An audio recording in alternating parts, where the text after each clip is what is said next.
नियमित तौर पर योग, संतुलित और सादा खाना, नवरात्रि के व्रत को सिर्फ नींबू पानी के साथ रखना, 12 महीने सिर्फ गुनगुना पानी ही पीना, ऐसा व्यक्तित्व किसी और का नहीं बल्कि भारत देश के प्रधानमंत्री नरेंद्र दामोदर दास मोदी का है।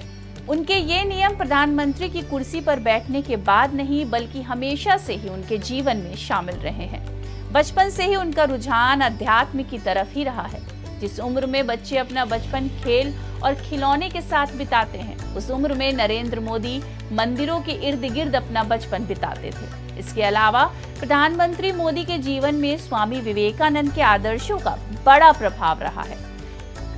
वो कई बार इसका जिक्र भी कर चुके हैं और युवाओं को भी स्वामी विवेकानंद से प्रेरणा लेने की बात भी करते रहे हैं।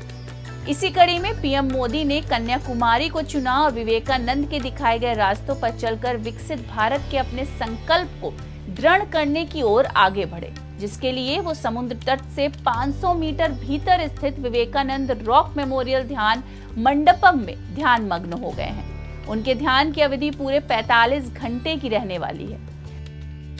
अब सवाल ये आता है कि 2024 लोकसभा चुनाव के नतीजों से पहले उन्होंने अपने ध्यान के लिए ये जगह ही क्यों चुनी। आपको बता दें, आज से लगभग 132 साल पहले ही यानी सन 1892 को स्वामी विवेकानंद पूरे देश का भ्रमण करने के बाद कन्याकुमारी आए थे। यहाँ समुद्र के बीच में बड़ी शिला पर उन्होंने 25 से 27 दिसंबर तक ध्यान लगाया था, जिसका स्वामी विवेकानंद के जीवन पर बड़ा प्रभाव पड़ा था। अगले साल यानी 1893 में शिकागो में हुई धर्म संसद में स्वामी विवेकानंद के भाषण ने पूरी दुनिया का ध्यान खींचा, जिसके बाद भारतीय संस्कृति का लोहा पूरे विश्व ने माना। चुनाव के नतीजों से पहले पीएम का ये पहला आध्यात्मिक दौरा नहीं है। इसके पहले लोकसभा चुनाव 2019 के चुनाव प्रचार थमने के बाद पीएम मोदी केदारनाथ धाम गए थे। वहां उन्होंने रुद्र गुफा में 17 घंटों तक ध्यान लगाया था। लोकसभा चुनाव 2014 के नतीजों से ठीक पहले पीएम मोदी प्रतापगढ़ गए थे। वे वहां छत्रपति शिवाजी महाराज को श्रद्धांजलि अर्पित करने गए थे। शिवाजी महाराज ने इसी जगह नवंबर 1659 में बीजापुर के आदिल शाही सुल्तानों के सेनापति अफजल खान को मार गिराया था। प्रतापगढ़ में जीत से ही मराठा साम्राज्य के प्रमुख के तौर पर शिवाजी महाराज के राज्याभिषेक का रास्ता साफ हुआ था।